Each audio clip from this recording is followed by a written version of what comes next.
Өкмөт келсе үнүңөр чыкпай калат. Өкмөт келгенде унчукпай калган эч ким жок.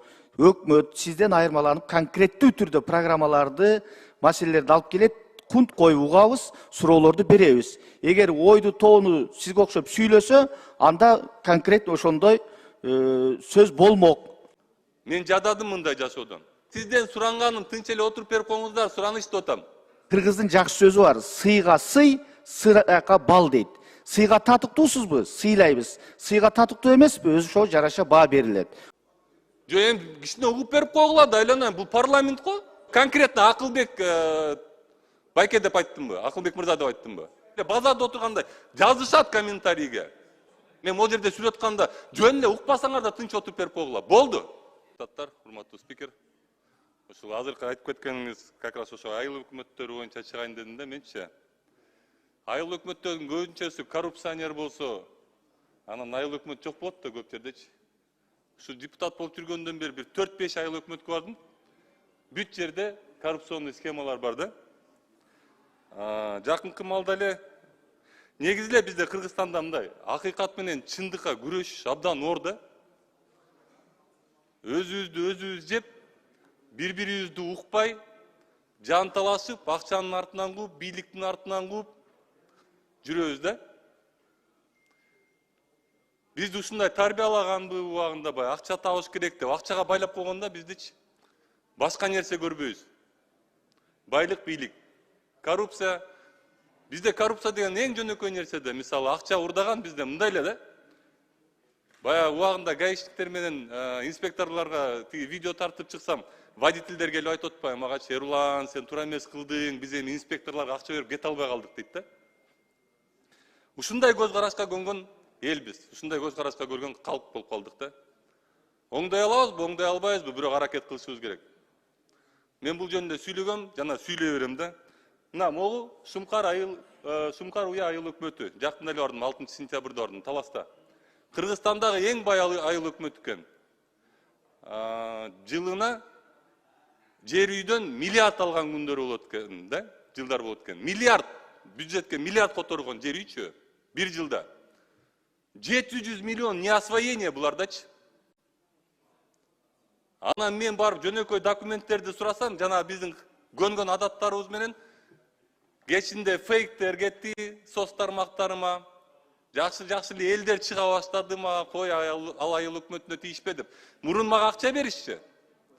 Азыр акча бере албай калды. Анткени акча албайт экенин билишти дагы. Эми ушундай фейковый, анан жанагы бирөөлөрдү ортого салып, жана дежурный чалдарды ортого салып, ушундай нерселер менен 6 сентябрдан бери ушул айыл өкмөтү алек да. Бул айыл өкмөтүндө силер көрүп тургандай бир күндө 6 мекеме ишке берилди деп, ошол мен 6 сентябрь күнү барган күнү булар ар кайсы журналисттерге биз билебиз, ушул жерде отургандар жакшы коллегалар, жакшы билебиз, ушул жерде отургандар. Азыр журналисттерге акча берип койсоң чыгарат. Ушинтип биз 6 мекемени ишке бердик деп Кыргызстандагы эң бай айыл өкмөтү видео чыгарып 6 сентябрдан бери мага мындайча айтканда каршы чыгып атышат да буларчы. Эми ушуга токтоло кетели. Блогерлер жазды, журналисттер жазды, иши булуп Эрлан аякка эмне барат дегендер да чыкты. Депутаттын жумушуна ушул нерсе ушул нерсе депутаттын жумушуна киреби дегендер да чыкты. Эми ушул 6 мекеме боюнча, ишке берилген мекеме боюнча айтайын. Биринчи эле ылдыйжагында жазылган, бул видеонун ылдыйжагында биринчи эле 2 мекемеси берилген, ишке берилген. Бул президенттин фондунан салынган футбольный поле экен. Биринчиси эле. Эми бул айыл өкмөтүн айтып кетейин, экинчи объектиси биякта жазылган. Бул көмүркана. Урматтуу айыл өкмөтү неме? Кубат жазып берчи мага, ким эле? Отчество, фамилия, аты жөнүн. Урматтуу Кызыл Уя айылынын айыл өкмөтү. Шумкар Уя. Уятта көмүркананы булар кабыл ала элек, көмүркананын 4 эле немеси бар. 4 эле стенасы бар. Ошону 31 августта биз ачтык деп Кыргызстандагы эң бай айыл өкмөтү жазып чыгып атат. Элестетсеңер? Бул бериле элек. ФАП неме 4-чү мекемеси бул ФАП. ФАП жөн эле ремонт болгон. А бияка укмуш жазышкан, бияка мынтип жазышкан. Биз деген иштебей турган ФАПты иштеттик деп жазышкан да. Жөн эле ремонт кылып койышкан. Миллиардка жетет булардын бюджетичи, жылыначы. Анан биргөө Батырдын айкелин ремонт жасаштыр. Ошону дагы 6-чы мекеме кылып, 5-чи мекеме кылып киргизип атышат булар. Ой, 6-чы мекеме кылып киргизип атышат. Ал мындай эле неме да? Айкел да мындай, кичинекей эле мындай. 15ке 15 да. Ошону ремонт кылып коюштур. Жөн эле чөптөрүн жылып, кичине жерлерди крастетип, антип туруп. Анан 31-августта эгемендүүлүк күнгө биз 6 мекеме бердик деп туруп, бюджети миллиард болгон айыл неосвоениясы бар бюджетинде. Ушинтип чабуул көрсөтүп атат мага. Урматтуу Бакыт Мукамбетович, уят да. Ушул иштебегениңерди мойнуңарга ала албайсыңарбы? Жөн эле койбойсуңарбы? Сүйлөбөй эле койбойсуңарбы? Жооп бербей эле койбойсуңарбы? Мага жооп бергендер негизи көп болгон. Бир эле жер бар. Мен мыйзам менен барам, урматтуулар, коллегалар, туугандар. Мен мыйзам менен барам. Мен мыйзамдан четке чыгып, силерге барып туруп өзүм үчүн эчтеке сурабайм эч качан. Сураганда эмесмин, сурабаймын дагы. Мага Кыргызстандын келечеги керек. Мен жададым мындай жашоодон. Мага балдарымдын келечеги керек. Мен өлөткенimди билем. Ушул жерде баарыбыз эле билип турабыз болуш керек. Бир күн келсе, баары наркы дүйнөгө кетет экен билем. Мен Кыргызстан үчүн иштегим келет. Мен Кыргызстандын келечегин биздин балдарыбызга бир келечек калтырып кетким келет ушул жерденчи. Эми булардын бүтө элек объектилери. Буларда 14 объект стройка болот тур 2-3 жылдан беричи. Бүткөнү айыл өкмөтү. Таза суу 3 айылда чыга элек. 2023-жылы башташкан таза сууну 3 айылда чыга элек таза суусу. Бала бакча 2023-жылы башталган 2024-жылы бүтүш керек болчу, бүткөн эмес. Карабай айылында жол жок. Айылында жол салынып баштаган, ал дагы бүтө элек. Жанагы неменин көмүркананын жанында гараж бар, 2024-декабрь башталган, ал жөн эле мындай. Темир калайдан эле 4 бурчунан эле жаап кое турган эле гаражда, ошону да бүтө элек. Анан 5 канал бар. Ирригационный система, аябай укмуш жасап атабыз, андай мындай деген 5 канал бар, 2023-жылы башташкан, дагы эле бүтө элек.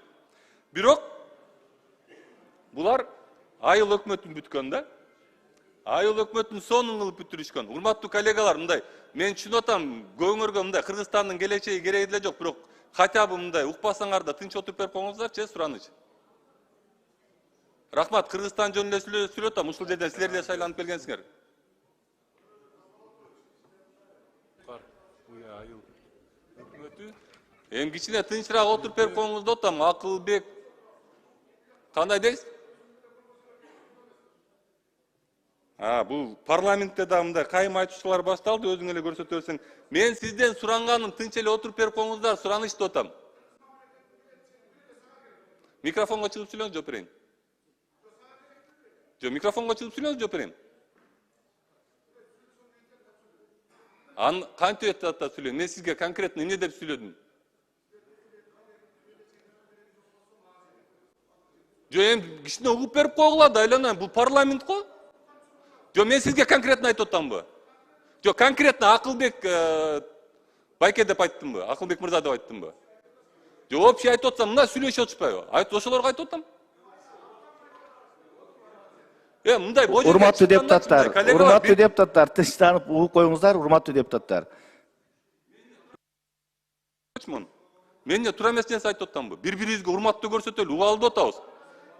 Вообще укпайсыңар мояка чыккандардычы? Бажа-божо гыжы-гыжы быжы-быжы болуп эле базарда отургандай жазышат комментарийге. Комментарийге жазышат, неге сүйлөп атканда эч ким укпай эле деп. Айланайындар, бири-бирибизди урматтайлы да.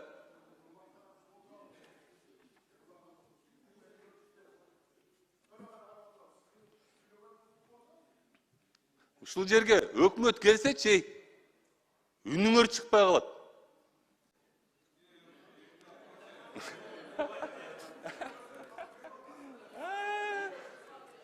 Өзүңөр кылып атпайсыңарбы, урматтуулар, коллегалар, мен силерге урматтоо менен эле мен да силерди урматтайын деп аракет кылам, бирок чындыкты айтып туруп атпайсыңарбы? Пикирим ошол. Могу жерге өкмөт келгенде үнүңөр чыкпай калат, тизилип отурасыңар. Мен силерге көрсөтүп берем, видео факты менен көрсөтүп берем. Менин выступлениямда кандай шум болуп атканын көрсөттүм да, өкмөт келгенде кандай шум болуп атканын. Мен силерге 5 секундта көрсөтүп берип койманчы. Эгер мен силерге каршы чыгып атсам, значит мен каршы чыгарбагыла, урматтагыла мен да. Мен могу жерде сүйлөп атканда жөн эле укпасаңар да тынч отуруп берип койгула. Болду.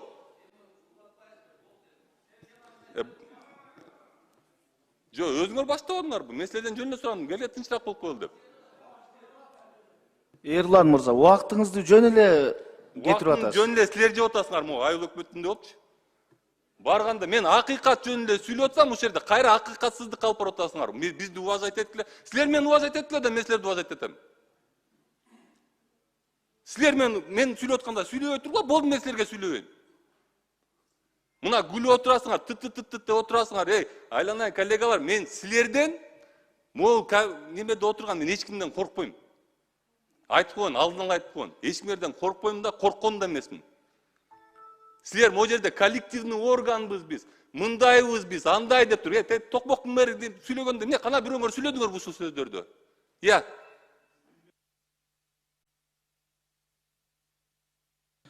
1 мүнөт оюңду бүтүр. Оюңузду жыйынтыктаңыз. Ошондой коллегалар, акыйкат бизден башталат. Могул жерден башталат, жогорку кеңештен башталат.